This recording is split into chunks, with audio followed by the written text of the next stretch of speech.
Good evening, LMS. My name is Miss Function, and for tonight's bedtime story, I am going to read to you Curious George at the Aquarium. So here we go. This is George. He was a good little monkey and always very curious. Today, George and the man with the yellow hat were visiting the aquarium.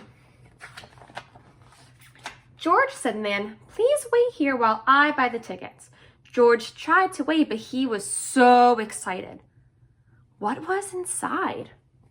He wanted to look over the walls, but they were too high.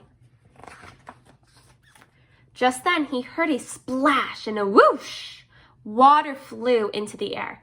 People cheered. What could that be? George was curious. He hopped over the gate into the aquarium. How surprised he was. Swimming right in front of George were two beluga whales.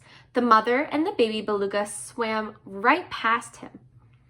And not far away was a family of sea lions, diving and splashing. What fun! George noticed people walking toward a big door. Could there be more to see? He followed the crowd. I wonder what he's going to go see. Now, where was he? It was darker inside, and there were fish everywhere. George did not know where to look first. In one tank, there were sharp-toothed piranhas. In another tank, there were seahorses. And in another tank, there was a large red octopus. George saw a group of children across the room. An aquarium staff member was pointing to different sea creatures. This is a starfish, this is a clam, and this is an urchin. Nearby, there was a long, low, colorful tank. It was perfect for touching. But if you look closely, the sign has a warning on it. George was curious. As he reached his hand into the water, a large crab came scuttling out from under a rock and right toward his finger. Snap! Ouch! Poor George, he did not like this exhibit. And that is why the sign says do not touch. George slipped out a door into the sunlight. But oh, what was going on here? George saw fat, fun-looking black and white fish flying under the water. As he watched, they flew up out of the water. What kind of fish does that? And where did they go? George wondered. George climbed up and into their exhibit. They were not fish at all, but penguins, of course.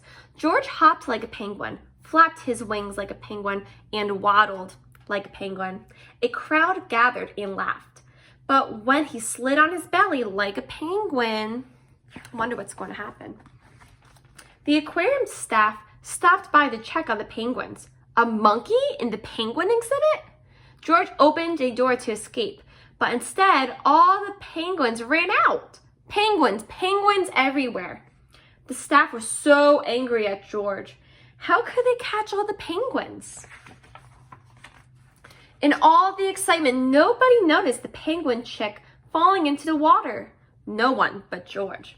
The baby penguin hadn't learned to swim yet. As only a monkey can, George scaled the rope hanging over the beluga tank and swung over the water, saving the chick. The director of the aquarium and the man with the yellow hat heard the commotion and came running. "That monkey helped the baby penguin," said a boy in the crowd. "No one else could have saved him," said a girl.